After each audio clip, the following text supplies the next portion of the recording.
All right, folks, welcome back. It's time for the Malzberg panel, and rejoining us is John Gizzi, of course, Newsmax White House correspondent. And joining the panel for the first time today is Yevgeniy Feyman. He is a fellow at the Manhattan Institute. Gentlemen, welcome to both of you. Thanks for having me. My pleasure. All right, guys, we just heard from Sally Pipes in the previous segment, and she testified before a Senate subcommittee yesterday chaired by Bernie Sanders about the horrors of a single-payer healthcare system such as the one Canada has. She told a personal horror story about her own mom who felt she had colon cancer because she had stomach pains and all the symptoms, and when she wanted to go for a colonoscopy, she was told she'd have to wait a long time. She was too old, and there were younger people who were ahead of her. She finally got the colonoscopy months later, and a couple of weeks after that, she died of colon cancer. So, you know, that's rationing, that's death panels, that's everything that I fear here. But, John, let me ask you especially here. At the end of the interview, we talked about how she's afraid that sooner or later they're going to say, well, Obamacare didn't work. Obama will say this. You know, we tried the private market, we tried the insurance companies. Well, now we're going to do a single payer. Is that a likelihood in your view? No, not at all. I mean, the administration would like it, and I can remember then White House Press Secretary Robert Gibbs telling me in the genesis of the Obama administration how that was the president's preference, a single payer, a public option.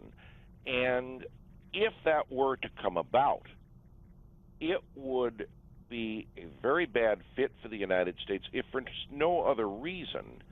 50 different states and different health care, different problems in each of the states, and the whole idea of interstate commerce would be radically impacted by it. But more than that, if you look at the sentiment for public option now, it's in a minority of the Democratic Party within the U.S. Congress.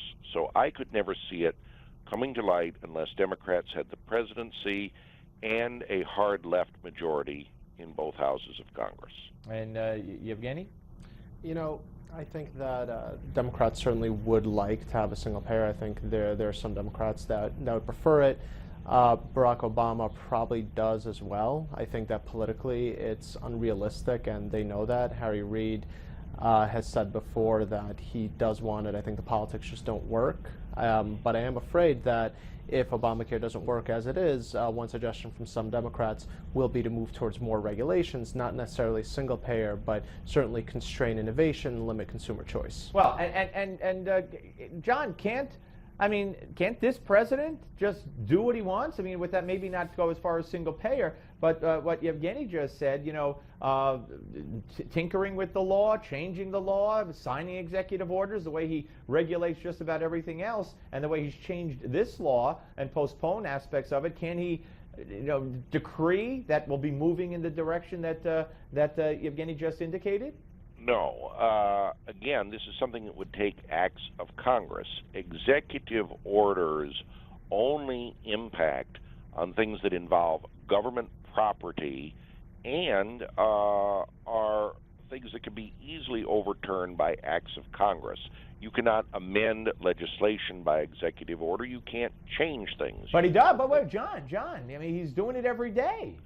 He's delaying parts of things, okay, but it doesn't change the law. Now, that's a different issue entirely. Okay. All right. I will say one thing, though, that the whole mood of the country, if it's been soured on an experiment with European-style or Canadian-style health care by the Affordable Care Act, then the country is certainly not ready to go further into the government-run thicket of health care. So I think we're moving farther away than closer to public option. All right, let's move on, and let's start with you, Yevgeny, talking about the Ukraine. The president just moments ago meeting with the Prime Minister of Ukraine and saying that, you know, stating the obvious basically, because I don't know what else he could state, that the greatest threat to Ukraine was the invasion of their sovereign territory. Saying that you know, any vote on Sunday, which is what he said before, will be lawless and illegal. So you know, was anything accomplished by this meeting other than, or could anything be accomplished by this meeting other than a show of solidarity? Well, I think the show of solidarity is very important. I actually disagree with the president about the greatest threat to Ukraine's sovereignty. I think the greatest threat was coming from Yanukovych, the former president, the former prime minister, rather. He was not Ukrainian. He didn't speak Ukrainian until he took office. He was a puppet of Putin's administration. And I think the fact that we've recognized the new prime minister, the new head of Ukraine, is a giant step forward. Other countries will follow suit. And it's all part of an effort to isolate Russia little by little. And John, what a big deal there at the White House today?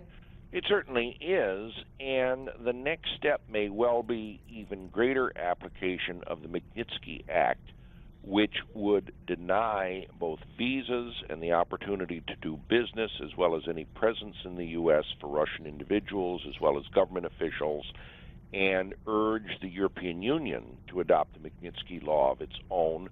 But then I think the U.S. has to take a good hard look at letting Ukraine's neighbor, Georgia, into NATO. And I think that the Congressman Louis Gohmert said today that when other countries come into NATO, then that's going to make Russia a little bit more nervous. Don't think they'll do it with Ukraine. I'm on Kissinger's side on that. We'll be speaking to, sorry, John, we'll be speaking to Louis Gohmert in the next hour, so we'll certainly ask him about that. Please. Yevgeny, your feelings on that as it pertains to Georgia and NATO?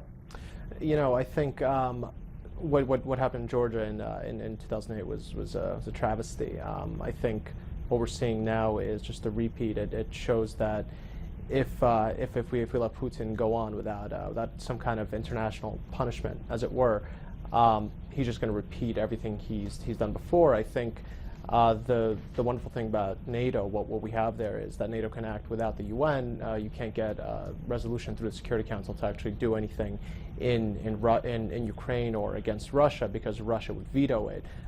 NATO can do what they did in Libya and intervene to protect civilians. That's broadly accepted as part of international law under the responsibility to protect.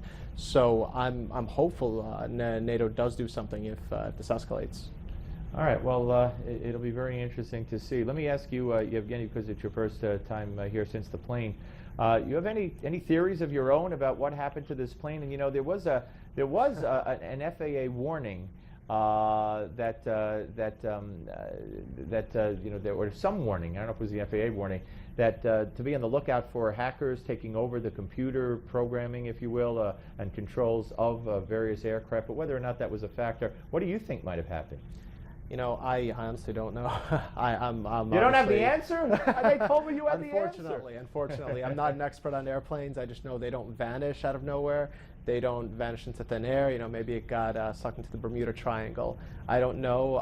It's definitely worrisome, and I feel for the families. Yeah. All right, gentlemen. John Gizzi, of course, Newsmax White House correspondent, and Yevgeniy Feyman, who, of course, is a fellow at the Manhattan Institute. I thank you both.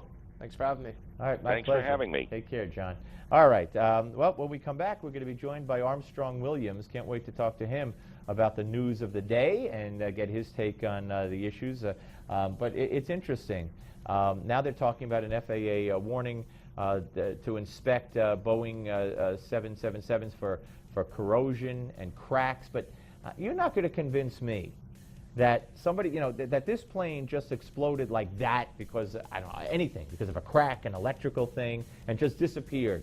And it wasn't someone who pushed the transponder down or something, so it cut it off. It's just too complicated. It can't be that easy. All right, we'll come back. Armstrong Williams, don't go away. Steve Malzberg Show on Newsmax Television. Breaking news and breaking hearts. Aww. This is the Steve Malzberg Show.